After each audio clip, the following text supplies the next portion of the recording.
Robert had always been close to his mother, Diane. Growing up in a small town where everybody knew each other, it was just the two of them against the world. Diane had raised him alone after his father left when he was just 5 years old. She worked 2 jobs to keep food on the table and never once complained.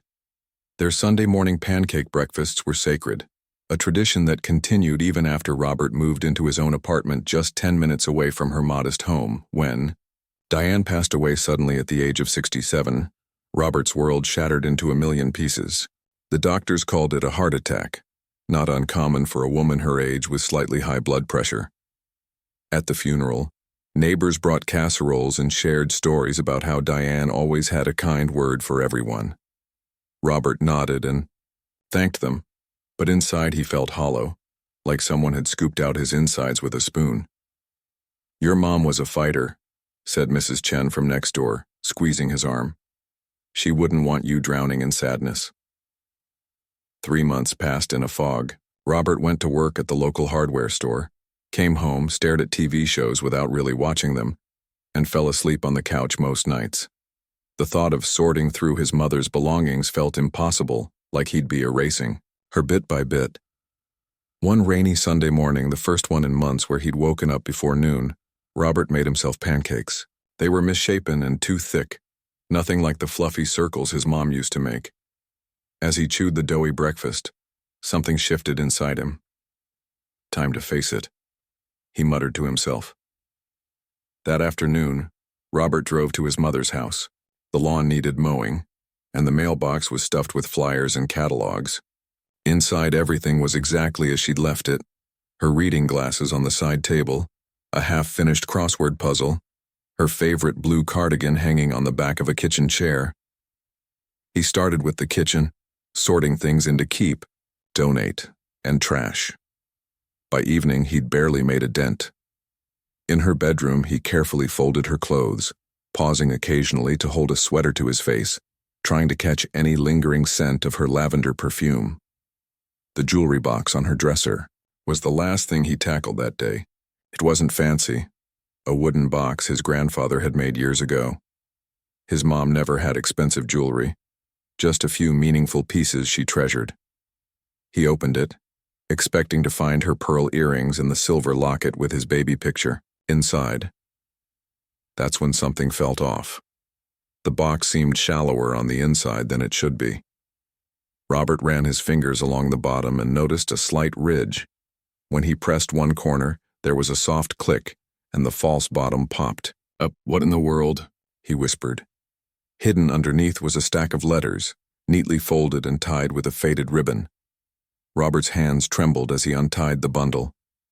The first letter was dated just 6 months ago. The handwriting wasn't his mother's, but an angry scrawl that made the hairs on his neck stand up. "This is your final warning," it read. "Back off or face the consequences. Some questions are better left unasked." Robert's heart pounded as he read through the other letters. Each one was more threatening than the last. The final letter, dated just 2 days before she died, chilled him to the bone. "Take the secret to your grave, or we'll put you there ourselves." The room suddenly felt too small, too hot. Robert stumbled to the window, pushing it open to gulp in cool evening air. His mother had been threatened? By whom? And why? None of it made sense. Diane was a bookkeeper at the local supermarket, a volunteer at the animal shelter, and made the best apple pie in the county according to the last 3 summer festivals. She wasn't the type to have enemies. The next morning, Robert called in sick to work and drove to see his mother's closest friend, Betty. They sat in her bright yellow kitchen as her cat weaved between their legs. "Betty, did Mom seem different? Before the heart attack?" Robert asked, turning a mug of untouched coffee between his palms. Betty looked down at her hands. "I was wondering if you'd ask about that eventually." "What do you mean?" "Your mother was different those last few weeks. Jumpy, checking over her shoulder. She wouldn't tell me why, just said she was being silly." Betty hesitated. "One day she was nearly in tears. Said she felt like she was being watched. I tried to get her to talk to someone, maybe see a doctor, but she brushed it off. Robert showed her one of the letters. Betty's face went pale. "Oh my goodness, I had no idea it was this serious." Her hand shook as she pushed the letter back to him. "Robert, what are you going to do?" The next day, he requested his mother's medical records from the hospital. The clerk at the desk gave him a sympathetic smile as she handed over the file. It wasn't until he was sitting in his car that he opened it, reading through the medical jargon slowly, looking up terms on his phone. Something caught his eye. In the toxicology report, there were traces of substances the doctor had dismissed as not clinically significant and likely from medication. But his mom didn't take medications, besides her blood pressure pills. And there were other inconsistencies, the timing of symptoms, notes about unusual bruising that wasn't explained. Robert stayed up all night, researching, making notes, connecting dots that started to form a picture he couldn't bear to look at. The more he uncovered, the cold certainty settled in his bones. His mother's death wasn't natural at all. As dawn broke, Robert stared at the wall where he'd pinned all the letters and his notes. His mother, who baked cookies for new neighbors, who rescued stray cats, who taught him to always do the right thing, had been murdered, and nobody had noticed except him. "I'll find out what happened, Mom," he whispered to the empty room. "I promise." The police station smelled of coffee and cleaning supplies. Robert sat on a hard plastic chair in the waiting area for nearly 2 hours before someone would talk to him. His folder of evidence, the threatening letters, his notes on the medical report, a timeline of his mother's last days, felt heavy on his lap. Finally, a detective named Wilson called him back to a small room with no windows. The man looked tired, with dark circles under his eyes and a coffee stain on his wrinkled shirt. "So you think your mother was murdered?" Detective Wilson said, not as a question but as if he'd heard similar stories 100 times before. He didn't open the folder Robert slid across the desk. "I know how it sounds," Robert said, leaning forward. "But if you just look at these letters—" "Mr. Carter," the detective interrupted, "grief does strange things to people, makes them look for reasons for someone to blame." "I'm not making this up," Robert insisted, opening the folder himself and pointing to the threatening letters. Someone was threatening her, and the medical report shows unusual substances in her system. Detective Wilson glanced at the papers, his face unchanging. These letters could be about anything. Maybe an angry customer from the store where she worked, and those substances the doctor already ruled out as insignificant. "But, look," Wilson sighed. "Without concrete evidence of foul play, we can't reopen a case that's been closed as natural causes. Your mother had a heart condition, right? Mild hypertension, yes, but then the simplest explanation is usually the right one." The detective stood up, signaling the end of their meeting. "I'm sorry for your loss, Mr. Carter, I truly am. But try to find some peace with it." Robert walked out of the station feeling like he'd hit a brick wall. In the parking lot, he sat in his car and punched the steering wheel until his hand hurt. The police weren't going to help him. In their eyes, he was just another grieving son unable to accept reality. The next day wasn't any better. Robert returned to the station and asked to speak with another detective. This time, a woman named Officer Lopez listened a bit more sympathetically, but reached the same conclusion. "Without physical evidence, there's nothing we can do," she explained gently. "These letters are concerning, yes, but they don't prove murder." "Then what am I supposed to do?" Robert asked, his voice cracking. Officer Lopez hesitated. "Honestly, I'd suggest talking to someone. Grief counseling can be really helpful." "I don't need counseling," Robert snapped, immediately regretting his tone. "I'm sorry. It's just, I know something happened to her. I can feel it." "Sometimes our feelings mislead us when we're hurting," she said. Her kind eyes reminded him of his mother, which only made everything worse. As days passed, Robert couldn't let it go. He called the medical examiner who had signed his mother's death certificate, but the man refused to speak with him, saying through a secretary that the case was closed. Robert tried the hospital administrator, his mother's doctor, even the funeral home. Everyone treated him like he was slightly unhinged, a son driven mad by grief. At night, he couldn't sleep. The letters haunted him. Who had threatened his mother? What secret was worth killing for? His mother, who called him every Sunday without fail, who remembered the birthdays of every cashier at the grocery store where she shopped, who volunteered, reading to kids at the library. What could she possibly have known that was so dangerous? One evening, as Robert was researching symptoms of poisoning online, his phone rang. It was an unknown number. "Hello?" He answered cautiously. "Is this Robert Carter?" asked an older man's voice. "Yes, who's this?" "My name is Dr. Alan Brooks. I'm a retired forensic pathologist. Officer Lopez gave me your number. Said you might need someone to look at some medical reports." Robert nearly dropped the phone. Yes, I do. Thank you for calling." They arranged to meet the next day at a small coffee shop on the edge of town.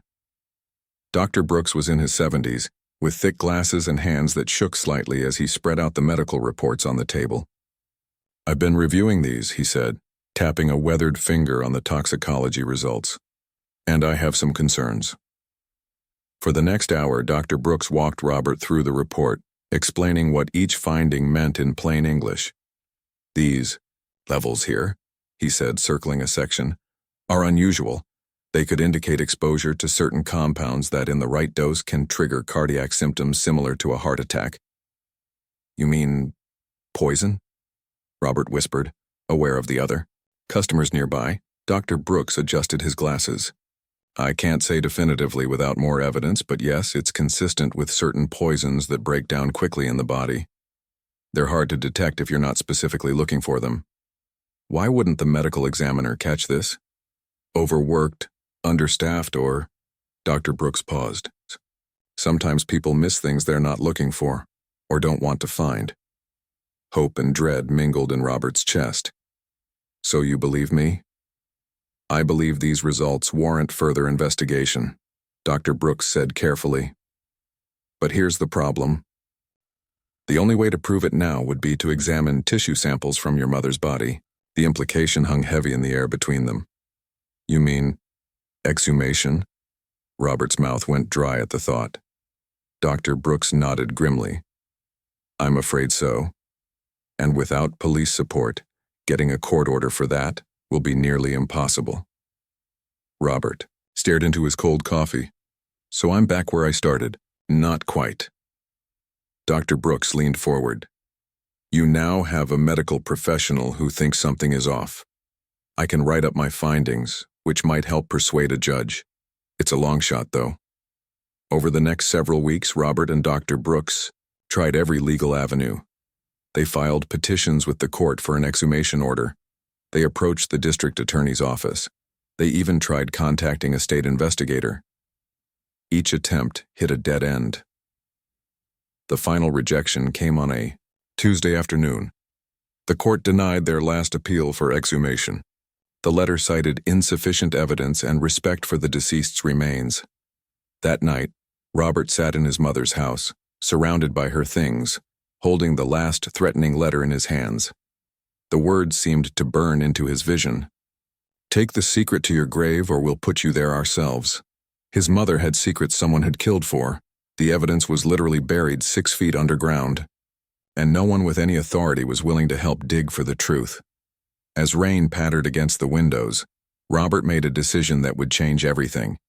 If the system wouldn't help him find justice for his mother, then he would have to work outside it. Even if that meant crossing lines he never thought he'd cross. Robert couldn't believe what he was about to do.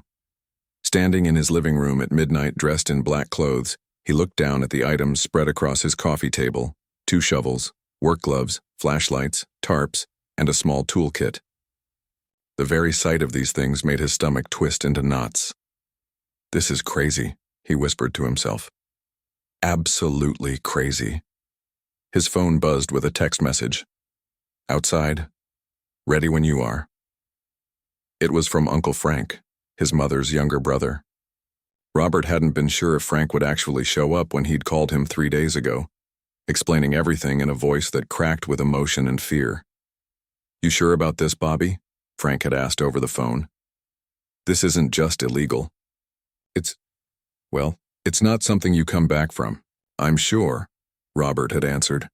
though he wasn't sure of anything anymore except that his mother deserved justice. Now, loading the supplies into the trunk of Frank's old pickup truck, Robert felt like he was living someone else's life.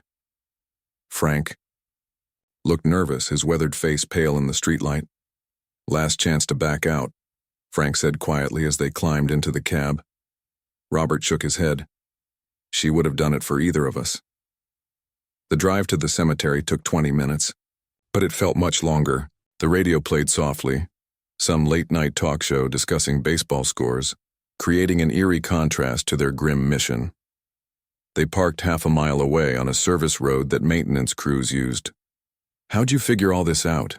Frank asked as they walked through the woods carrying their gear and backpacks. Their flashlights pointed downward, barely lighting the path. "I talked to a guy," Robert explained. "Didn't give him details, just asked questions about cemetery procedures. He works for that big funeral home downtown. Said he thought I was writing a book." Frank shook his head. "Your mother would be horrified, and proud somehow at the same time." They reached the cemetery fence and found the spot Robert had scouted earlier that week, a section where the iron bars were slightly bent, creating a gap just big enough for them to squeeze through. The night was cloudy with no moon, which worked in their favor. Still, Robert's heart pounded so hard he was sure someone would hear it. His mother's grave was in the newer section, near a large oak tree. The headstone was simple, just as she would have wanted. Diane Marie Carter, beloved mother, friend to all. The sight of it made Robert's eyes burn with tears. He'd visited every day for weeks after the funeral, but now he was here with shovels and guilty intentions. "I'm sorry, Mom," he whispered, placing a hand on the cool stone. "But I need to know the truth." Frank squeezed his shoulder. "We should hurry. We've got about 5 hours until dawn." Digging a grave was nothing like in the movies. It was brutal, exhausting work. They took turns, one digging while the other kept watch with a small red-filtered flashlight that wouldn't be visible from a distance. The first foot was the hardest, cutting through the sod and topsoil with precision, trying to keep the hole neat and the dirt piled on the tarp they'd spread out. 2 hours in, Robert's hands were raw inside his gloves, his back screaming in protest. They'd reached about 3 feet down. Sweat soaked his shirt despite the cool night air. "Need a break?" Frank asked, offering him a water bottle. Robert took a long drink. "What if I'm wrong, Uncle Frank? What if we're desecrating her? Grave for nothing?" Frank looked at him steadily. "Those letters were real. The poison stuff that doctor talked about was real. Something happened to Diane, and nobody else is going to find out what. Sometimes doing the wrong thing is the only way to make things right." They continued digging, working in silence except for their labored breathing and the scrape of metal against dirt. 4 feet, 5 feet. Robert lost track of time, lost in the rhythm of the work and the strange, dreamlike quality of the night. Every now and then a night bird would call or a distant car would pass on the highway, jolting him back to the reality of what they were doing. Finally, just past 4 in the morning, Frank's shovel hit something with a hollow thud. "That's it," he whispered, suddenly hoarse. "That's the casket." They cleared away the remaining dirt with their hands, revealing the polished wooden surface of his mother's coffin. Robert had picked it out himself. Oak, with brass handles, simple but dignified. Now he was about to open it, and the thought made him lightheaded. "I need a minute," he said, climbing out of the hole to sit on the ground, head between his knees. Frank climbed out too, sitting beside him in silence. The eastern sky was beginning to lighten just slightly. They were running out of darkness. "You know, your mom caught me smoking when I was 15, Frank said suddenly. "Instead of telling our parents, she made me read all these medical articles about lung cancer. Sat right next to me until I finished each one." Robert smiled faintly. "Sounds like her." She always wanted the truth, even when it was ugly. Said facing reality was the only way to change it. Frank stood up, brushing dirt from his pants. "So let's face it. Together." They descended back into the grave. Using the small pry bar from the toolkit, they carefully worked on the casket. "Seal." Robert's hands trembled so badly he could barely hold the tool. This was his mother, his mom. and he was about to disturb her rest. Everything in him screamed that this was wrong, yet he kept going. The seal broke with a soft hissing sound. Frank looked at Robert. "You sure?" he asked one final time. Robert nodded, unable to speak. Together they lifted the lid. The smell hit them first. Chemical preservatives from the embalming process. Robert turned away, breathing through his mouth until he could compose himself. When he finally made himself look, he was relieved that his mother looked peaceful, almost like she was sleeping. The funeral home had done a good job. She was wearing the blue dress he'd chosen, her hands folded over her stomach. But something wasn't right. The casket lining around her body seemed disturbed, not as neat as it should have been. And when Robert looked closer at the edges of the coffin, he noticed faint scratch marks near the seal. "Someone's been here before us," he whispered in disbelief. Frank leaned closer. "What?" "Look at these marks. And the lining. It's been moved around." Robert carefully examined the sides of the coffin, finding more evidence that it had been opened previously. Someone got here first. That's when he noticed something tucked into the side of the casket, nearly hidden by his mother's arm. A waterproof, plastic bag sealed tight with duct tape. With trembling fingers, Robert carefully extracted it without disturbing his mother's body. Inside the bag were several items: a small voice recorder, a USB drive, and a sealed envelope with his name written on it in his mother's handwriting. "Uncle Frank," Robert said, his voice barely audible. "I think Mom knew she was going to die." Frank stared at the items in shock. "She left you evidence." As the first birds began to sing in the trees around them, Robert opened the envelope. Inside was a single note card with 5 words written in his mother's familiar script. "They killed me. Find them." Robert looked from the note to his mother's peaceful face, then up at the lightening sky. Dawn was approaching. Soon people would be around. Yet he couldn't move, frozen by the revelation that his mother had known. She had known. She was in danger and had prepared for the worst. "We need to call the police," he said finally. "Right now." Frank looked at him in disbelief. "And tell them what? That we dug up your mother's grave illegally?" Robert held up the plastic bag with its contents. "We tell them the truth, that my mother was murdered and she left behind proof." "You can't just call the police from a graveyard where we illegally dug up your mother," Frank hissed, grabbing Robert's arm as he reached for his phone. Robert held up the plastic bag with its contents. "What choice do we have? Look at this. Mom left evidence. She knew something was going to happen to her." The sky was growing lighter by the minute. Soon the cemetery's morning maintenance crew would arrive. They had to make a decision quickly. "At least let's get out of here first," Frank urged. "Close the coffin, fill in enough dirt to cover it, and then figure out what to do." Robert knew. His uncle was right. They carefully closed the casket, both of them mumbling quiet apologies to Diane. Then they shoveled dirt back into the grave, working frantically until the coffin was covered with at least 2 feet of soil. It wouldn't fool anyone looking closely, but it might buy them some time.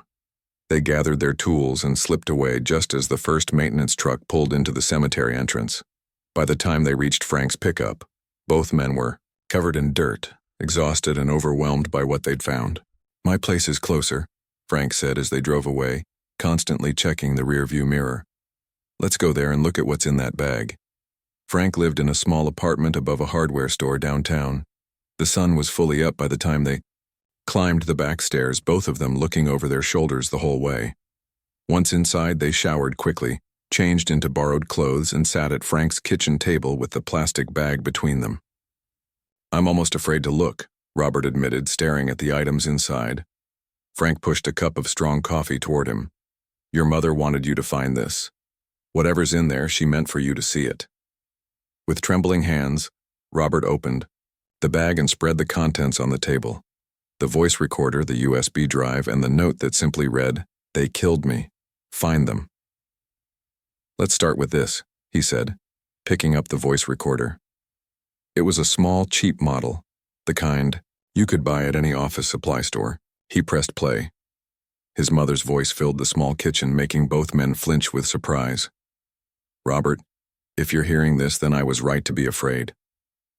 Her voice was steady, though he could hear the tension in it.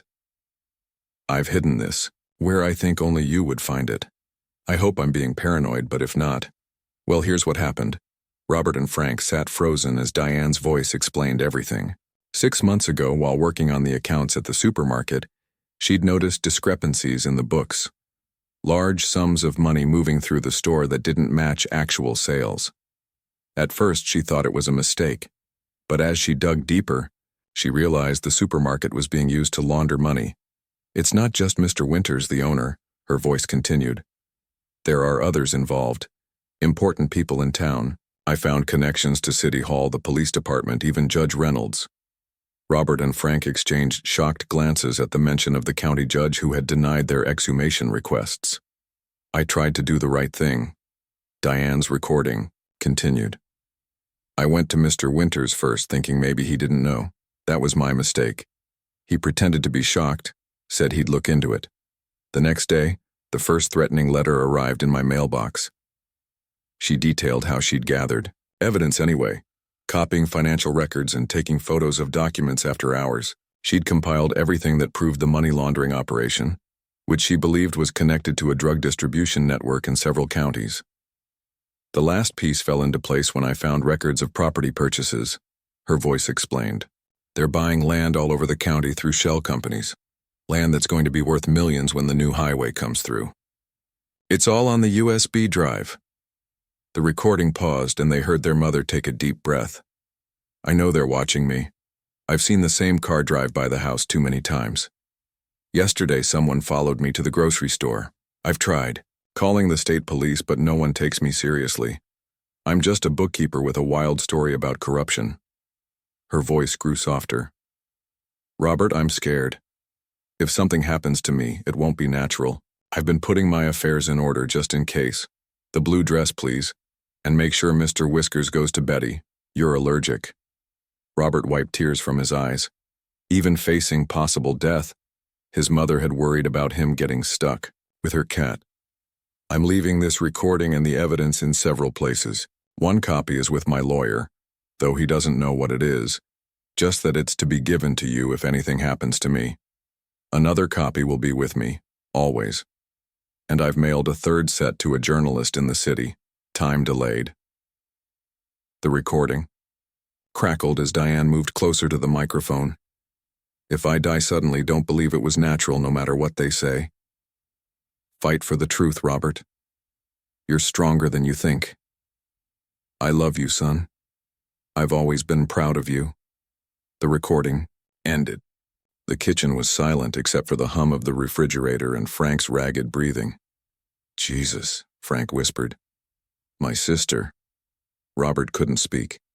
He plugged the USB drive into his laptop with shaking hands. Just as his mother had said, it contained hundreds of files, financial records, photographs of documents, spreadsheets tracking money movements, and property records showing the same group of shell companies buying land along the proposed highway route.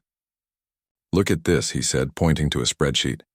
The supermarket was bringing in almost $1 million a month more than it was actually selling. And here, these shell companies all trace back to the same 5 people. Frank leaned closer to see the screen. "I recognize some of these names. That's half the town council right there." They spent the next hour going through the files, the scope of the corruption becoming clearer with each document. Diane had been meticulous, creating a perfect paper trail that connected everything. The money laundering, the land deals, and the people involved. "Mom figured all this out on her own," Robert said, awe in his voice. "She knew they'd kill her for it, and she still collected the evidence." "That's Diane," Frank said, his voice thick with emotion. "Stubborn as hell, and too honest for her own good." Robert stared at a photo his mother had taken of a meeting between Mr. Winters, Judge Reynolds, and the police chief. "These people killed her. They poisoned her and made it look like a heart attack. And they got away with it because they control everything in this town," Frank added grimly. Robert closed the laptop and looked at his uncle. "Not everything. Mom said she sent copies to a journalist. And now we have this. So what do we do? Frank asked. We can't go to the local police. They're clearly involved. Robert thought for a moment, then made a decision. We go over their heads, state police, FBI even, but first, he pulled out his phone and did a quick search. We need to find that journalist. Mom said she mailed the evidence. If we can connect with them, we'll have someone outside this town who can help. And what about the grave? Frank asked quietly. We left it half dug up. Robert hadn't thought that far ahead. Their nighttime mission felt like it had happened in another lifetime, though it had been just hours ago. We have to turn ourselves in, he said finally. But only after we make sure this evidence is safe. Mom died to expose the truth. I won't let that be for nothing. Frank nodded slowly. She'd be proud of you, kid. Robert looked down at the note in his mother's handwriting one more time. They killed me. Find them. I will, Mom, he whispered. I promise. The state police station was a 2-hour drive away. Robert and Frank made 3 copies of everything before they left Frank's apartment, one for the police, one hidden in Frank's air vent, and one mailed to Robert's old college roommate with instructions to keep it safe. Just in case, Robert had said. These people have already killed once. The drive was tense. Every passing police car made them flinch, wondering if word had gotten out about the disturbed grave. Neither man spoke much, both lost in their own thoughts about Diane and the web of corruption she had uncovered. At the state police headquarters, they asked to speak with someone from the major crimes unit. The desk sergeant eyed their nervous demeanor suspiciously, but called for a detective anyway. 20 minutes later, they were sitting across from Detective Lisa Chen, explaining their incredible story. Let me get this straight, Detective Chen said after listening without interruption. You illegally exhumed your mother's body because you suspected foul play, and you found evidence she planted in her own coffin. I know how it sounds, Robert admitted, but everything's here. He pushed the USB drive and voice recorder across the desk. My mother discovered a money laundering operation in our town. She was murdered for it. Detective Chen's expression remained skeptical, but she picked up the USB drive. And the local police are involved, Frank finished, along with the judge, the mayor, and half the town council. Those are serious accusations, Detective Chen said. She inserted the USB drive into her computer and began scrolling through the files. As she read, her expression gradually changed from skepticism to concern. She played part of the voice recording, listening to Diane's calm explanation of the financial discrepancies she'd found. After 30 minutes of reviewing the evidence, Detective Chen looked up. I need to bring in my supervisor. What followed was a blur of activity. More detectives arrived. Robert and Frank repeated their story several times. Questions about the grave excavation were asked, then set aside as the focus shifted to the evidence Diane had collected. Your mother was very thorough, one detective commented as he examined the financial records. This is better organized than some of our own case files. By evening, the state police had obtained warrants to search the supermarket's financial records and the offices of the shell companies named in Diane's files.